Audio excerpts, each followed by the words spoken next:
bengkok.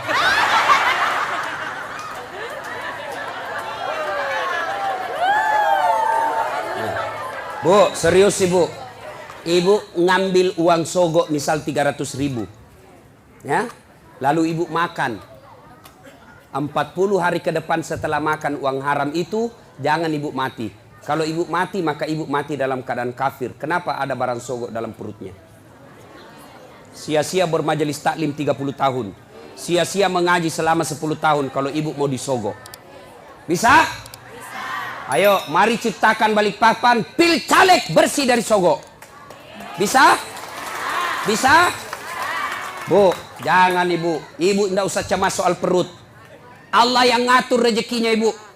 Ibu ambil 300.000, berapa kali makan habis, dosanya dibawa sampai mati.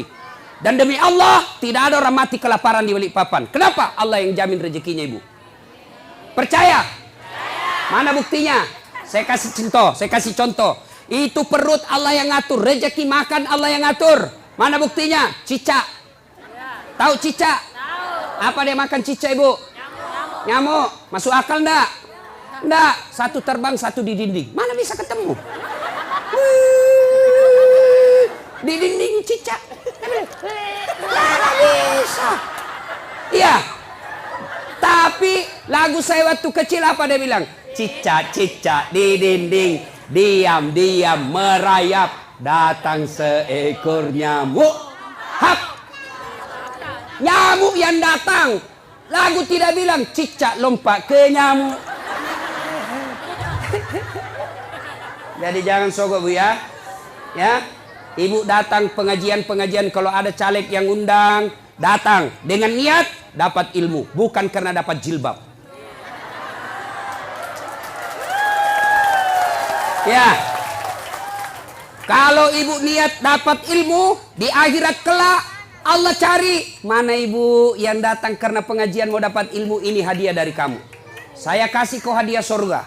Tapi mereka yang datang karena ngejar seragam, ngejar sembako, ngejar jilbab, dia akan berkata kepada Allah, ya Allah, mana pahala aku pengajian? Allah berfirman, kau dulu pergi pengajian, kamu kau dapat jilbab toh? Kau sudah dapat, Min. Tidak ada kau dapat sekarang cilaka. Masih mau kok. Jelas? Nah, berikutnya.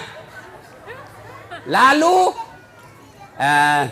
Nabi berkata, masalahnya nak suka jika. Nabi bilang, Nafisa, tenang. Saya punya urusan. Lalu Nafisa datang kepada Khadijah. Bunda, bagaimana kalau ada laki-laki suka kita? Sembarangnya. Mana ada suka janda orang tua? Nabi bilang, iya ada suka. Betul kok, betul. Alhamdulillah. Tapi masalahnya ini yang suka ki lebih muda dari bunda. Tidak jadi masalah. Tapi ini anak buah tak. Tidak ada masalah. Masalah dia suka di saya. Dia bilang, Nafisa, tenang bunda, saya punya urusan. Coba, ini namanya menjaga harga diri dua belah pihak. Coba kalau Nafisa mau kasih malu Khadijah, datang ke Muhammad. Muhammad, nah suka kau bunda, banyak uangnya, peraski. Kesempatan kau ambil ini uang, banyak, nah suka sekali kau. Coba, kalau juga Nafisa mau kasih malu Khadijah, begitu caranya. Atau dia kasih malu Muhammad, tapi tidak. Kedua belah pihak dijaga harga dirinya. Begini mestinya tim sukses. Jangan cerita kejelekannya orang. Calon ini biarlah, jangan cerita keburukan calon yang lain. Lebih baik cerita kelebihan-kelebihan calonnya masing-masing. Kalau ada datang tim sukses yang cerita kejelekan orang, demi Allah jangan pilih dia. Kenapa? Dilarang dalam agama menjelek-jelekkan orang. Bisa ibu? Bisa. Betul? 300.000 lewat. Sudah nikah. Khadijah 45 tahun, Rasulullah 25 tahun. Khadijah 40 tahun, Rasulullah 25 tahun. Selisih 15 tahun. Sudah. Setelah menikah, Khadijah sebelum menikah, Bu, Khadijah sebelum menikah itu kaya. Kekayaan beliau 22/3. Lebih dari setengah barang-barang mewah yang ada di Mekah miliknya Khadijah. Bayangkan, kaya. Tapi apa yang terjadi? Setelah menikah dengan Nabi, bangkrut, habis duitnya, kasihan. Suatu kali Nabi tidur di pahanya Khadijah. Tidur di paha Khadijah. Tidur. Ibu-ibu sudah pernah kasih tidur di paha? Nah, ibu-ibu sudah pernah kasih tidur suaminya di paha? Bohong-bohong. Begitu suaminya mau dipaha, genis sekali. Bagaimana suaminya kada selingkuh? Ibu kada tahu mengurusi. Nah, coba itu Khadijah, ibu. Beliau tidur suaminya. Lalu dia lihat-lihat suaminya dengan wajah yang lusuh, capek. Bukan jelek ya, capek. Kan kentara muka yang capek. Seperti mukanya Ustaz Dasar. Capek, Bu, capek betul. Dia bilang istriku, mama nyecek, be, kasihan suamiku. Matoa nih kasih. Sudah tidur. Lalu Khadijah melihat suaminya dan berkata dalam hati, wahai orang-orang Mekah, ayuhan nas, wahai manusia, kenapa kau benci betul ini manusia? Dia lihat di suaminya, kenapa kau benci betul ini manusia? Tidak pernah bicara kasar, tidak pernah nipu kamu, tidak pernah ngambil barang hakmu, tidak pernah merugikan kalian. Ini manusia kok kamu benci? Khadijah sambil melihat suaminya, menetes air matanya. Pas menetes air matanya, jatuh di pipinya Nabi. Nabi terbangun dan melihat dan berkata, wahai Ummul Mukminin, ibunya orang Islam, kenapa kau menangis? Apa kau menyesal menikah sama saya? Tadi kau perempuan janda yang dihormati, sekarang kau dihina gara-gara suamimu saya. Apa kau menyesal karena tadi kau kaya, sekarang kau miskin?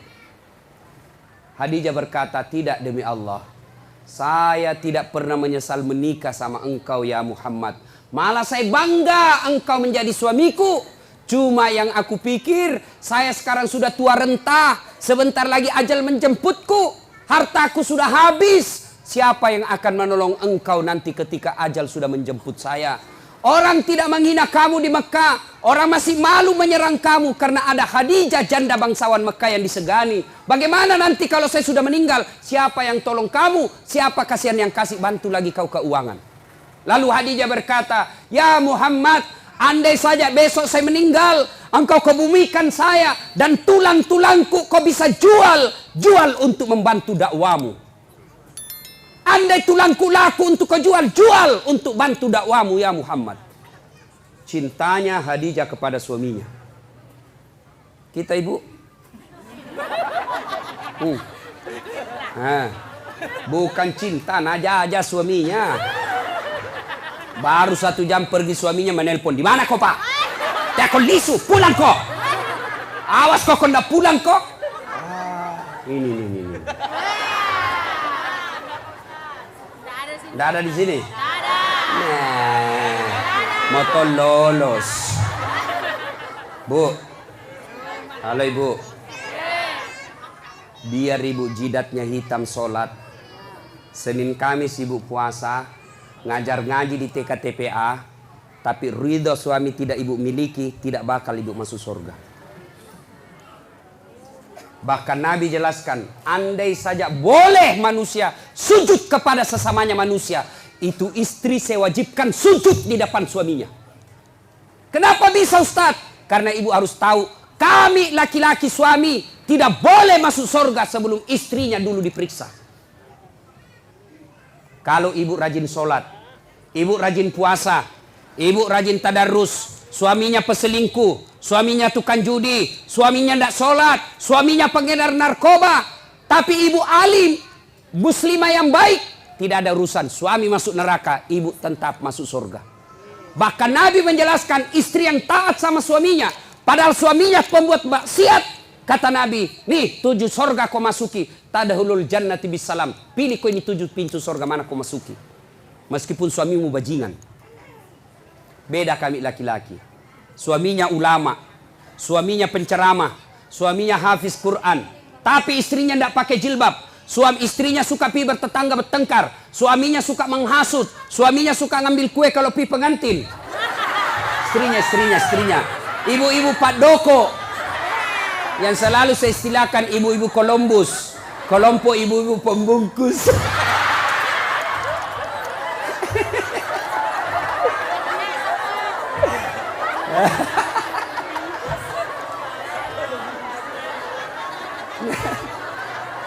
Pergi pengantin. Nasa ngogilo turung. Pergi membantu, padahal membantu kasih habis gue. Jangan Bu, tidak boleh ya Ibu Majelis Taklim, tidak boleh Ibu Columbus. Nah ya, biar sepupu yang punya acara, kalau tidak minta tidak boleh. Nah, kalau istrinya durjana seperti itu, padahal suaminya ulama, demi Allah, tidak boleh di laki-laki masuk surga sebelum dia temani istrinya masuk neraka.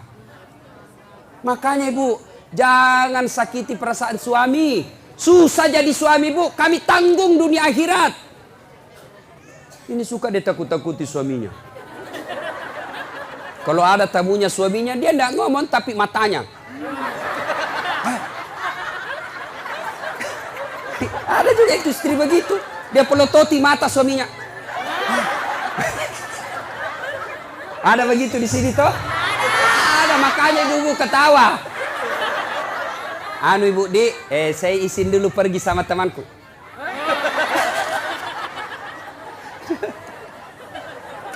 Nah, subhanallah, Hadijah, itulah Hadijah. Karena waktu yang terbatas.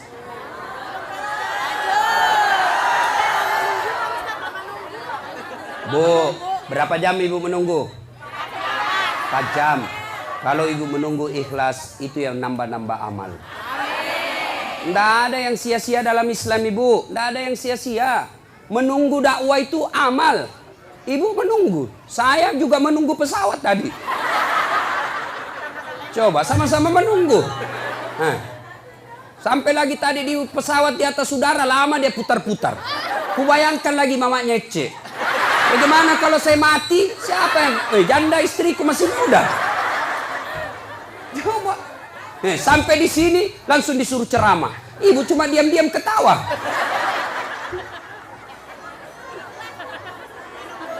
Minum, saya puasa Ibu. Nah, siapa tahu ada yang mau traktir saya buka puasa.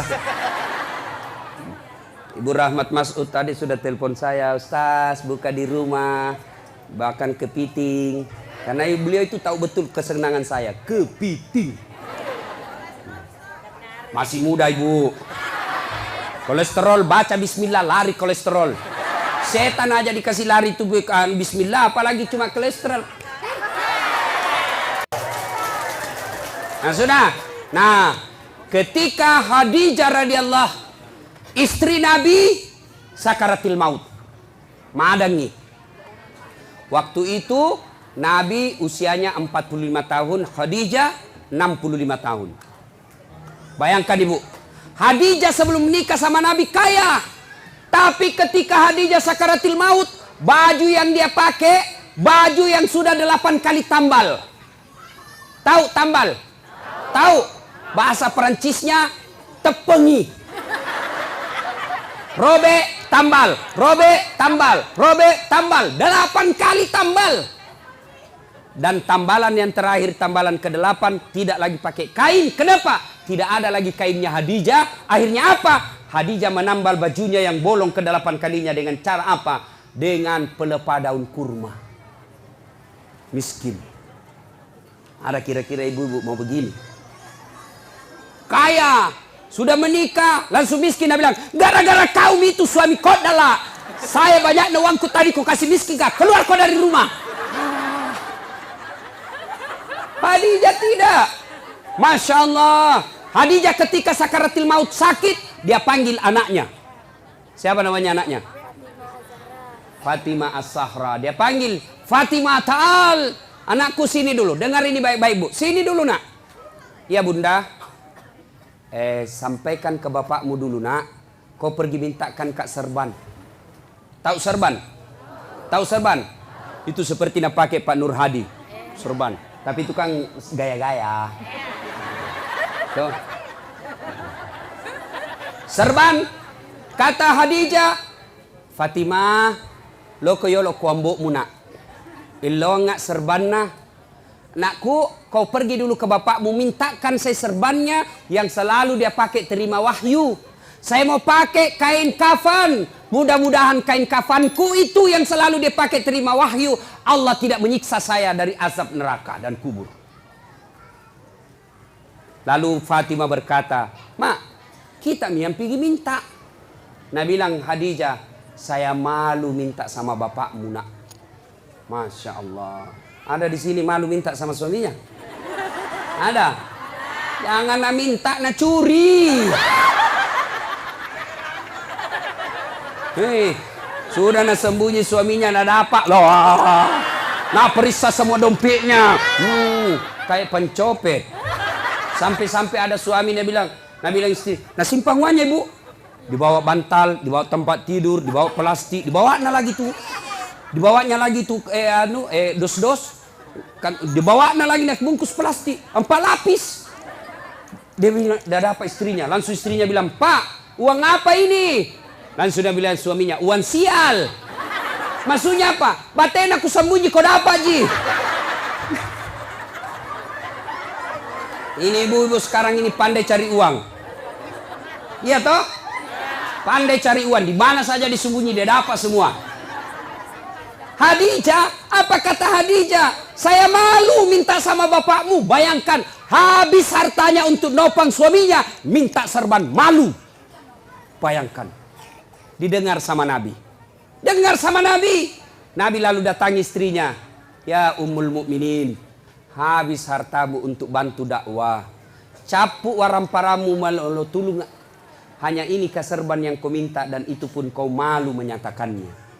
Nabi menetes air matanya.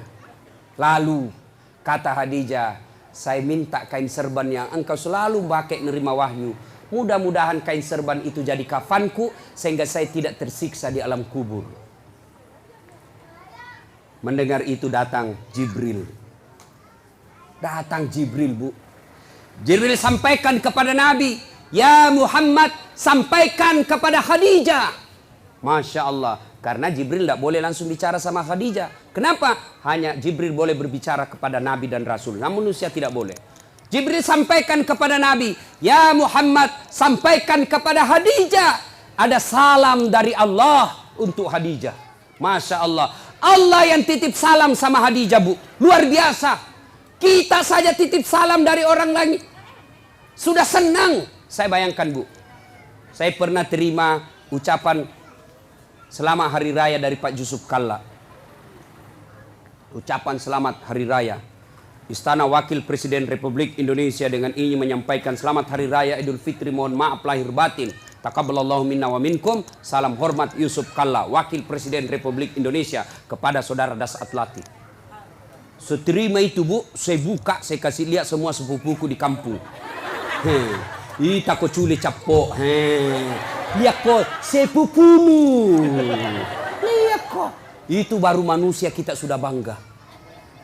Allah yang titip salam kepada Khadijah. "Ya Muhammad, sampaikan ada salam dari Allah. Dan sampaikan kepada Khadijah, Allah sudah sediakan istana dalam surga." Subhanallah, sudah dalam surga istana lagi. Sampaikan kepada Khadijah, Allah sediakan istana untuk Khadijah yang terbuat dari mutiara. Tidak terbuat dari jamrud, tidak terbuat dari emas, tidak terbuat dari nikel. Terbuat dari apa? Nabi Jibril katakan terbuat dari mutiara. Kenapa? Khadijah punya sifat mutiara. Apa sifat mutiara? Ibu tahu mutiara? Hidup di dasar laut. Yang masuk ke dalam perutnya pasir. Yang masuk ke dalam tanahnya kerikil-kerikil. Tapi setelah masuk dalam perutnya Khadijah, perutnya mutiara, apa yang keluar? Tadi keluar pasir, tadi keluar kerikil-kerikil batu. Apa yang keluar setelah dia buka cangkangnya? Apa yang keluar? Mutiara. Artinya Khadijah tidak pernah cerita keluhannya kepada orang lain. Ini yang ibu-ibu banyak miliki sekarang. Suka cerita kelemahannya, suka cerita masalahnya rumah tangga kepada orang lain. Bahkan lebih aneh lagi, dia cerita kelemahan suaminya di Facebook.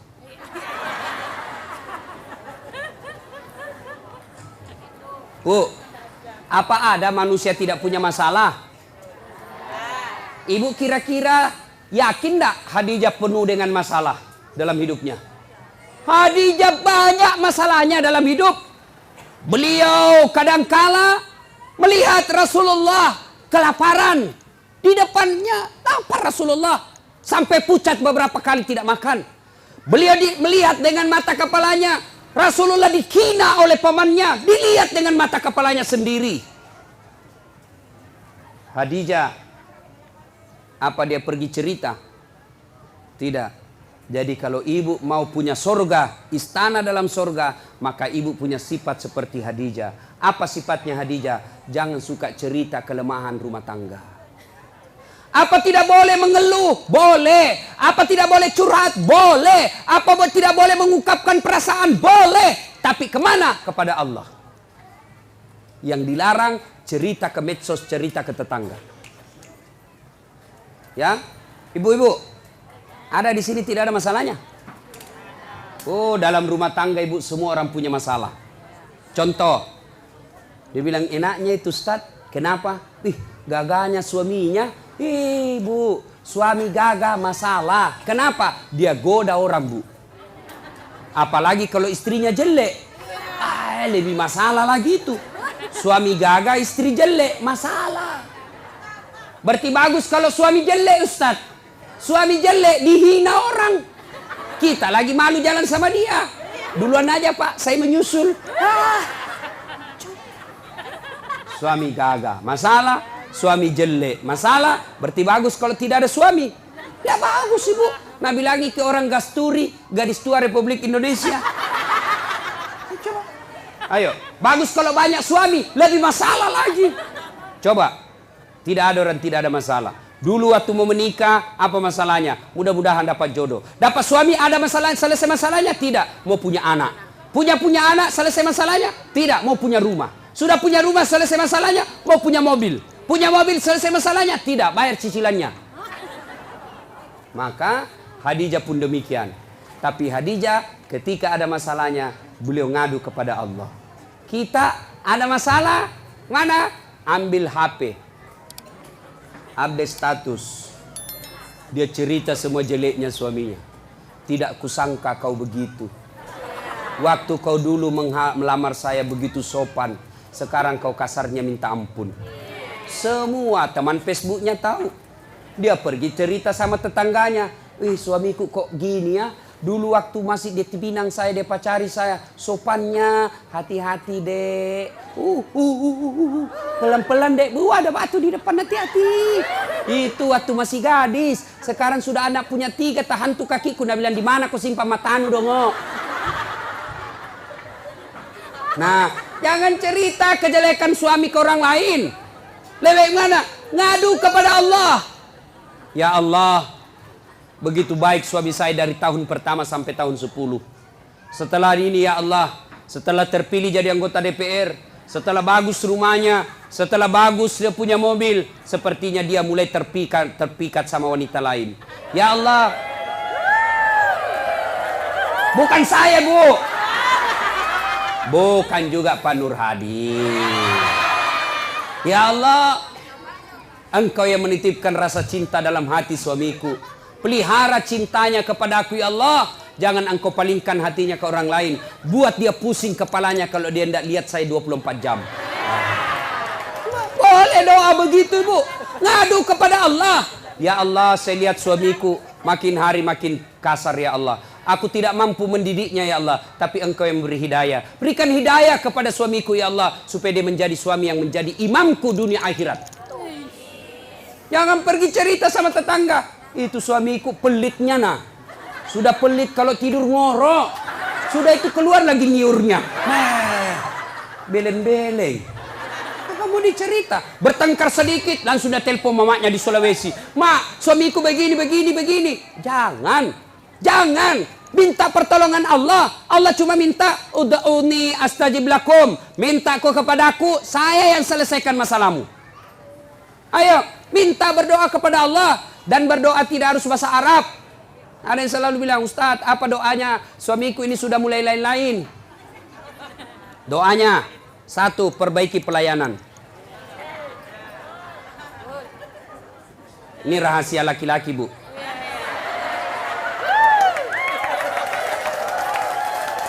Bu, yang kedua, hormati mertuanya, muliakan orang tuanya, saudaranya juga.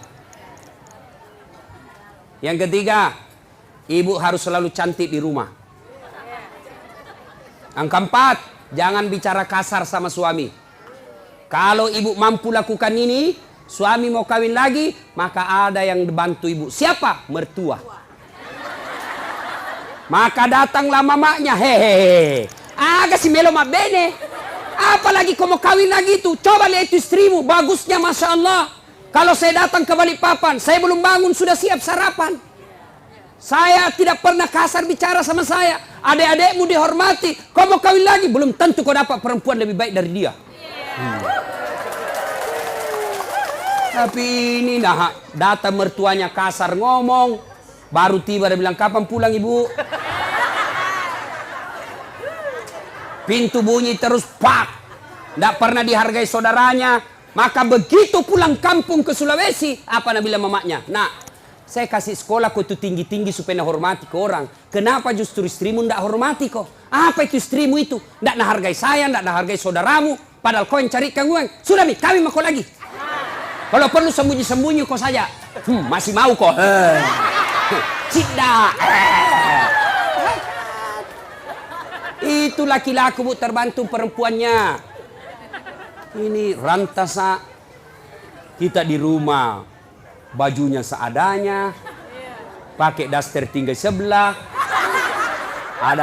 ada badak picanya, nah kasih bontek matanya, pegang remote control, nonton televisi nangka kakinya, nangka kelepaknya menguap.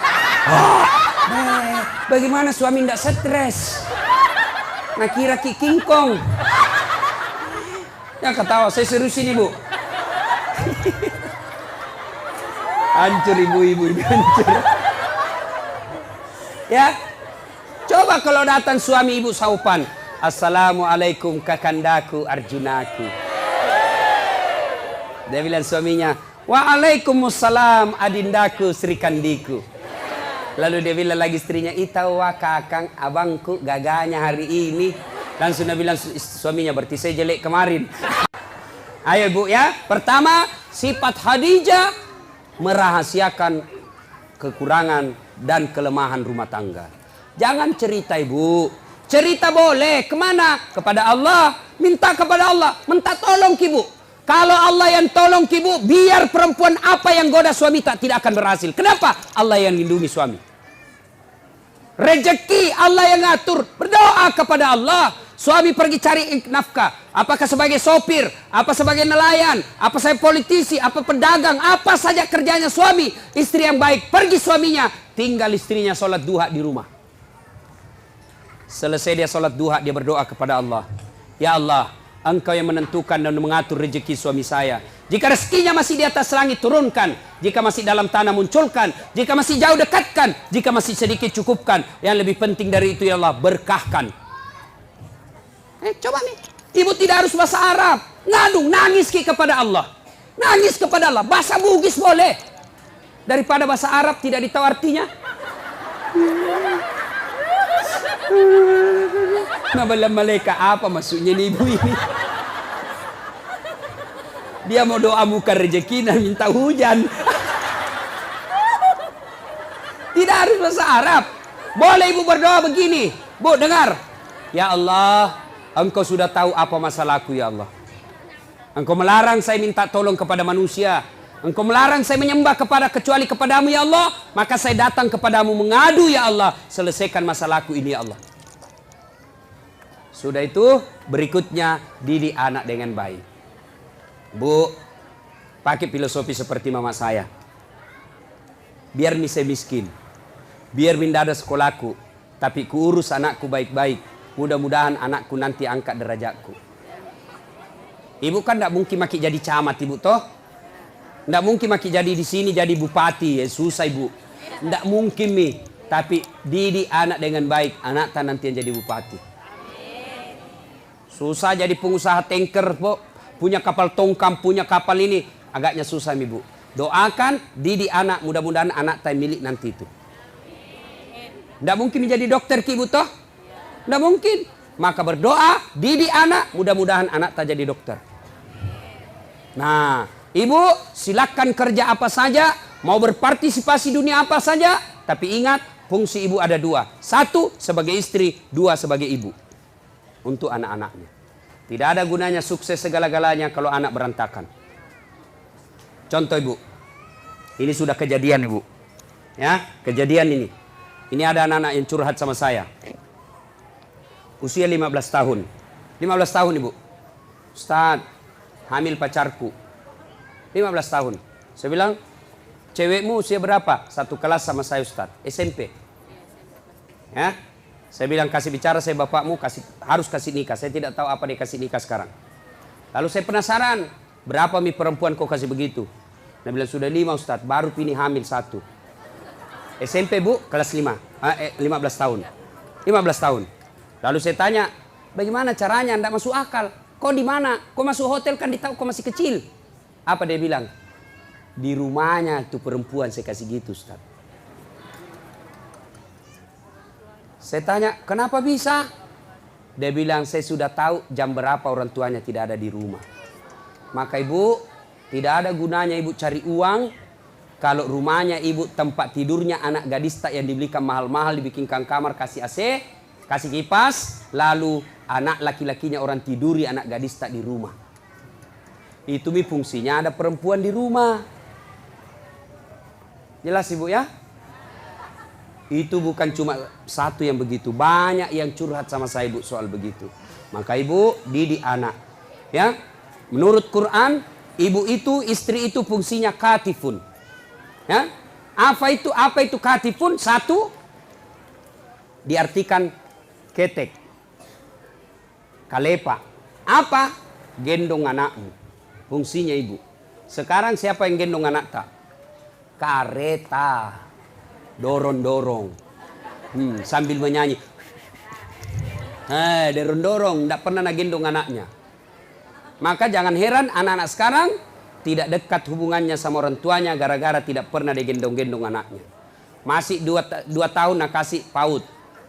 Apa itu? Pendidikan usia dini. 4 tahun nak kasih masuk TK. 7 tahun SD. Kapan kita didik anak tak?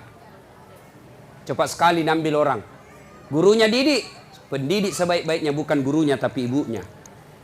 Yang kedua, fungsi ibu menurut Quran. Apa itu?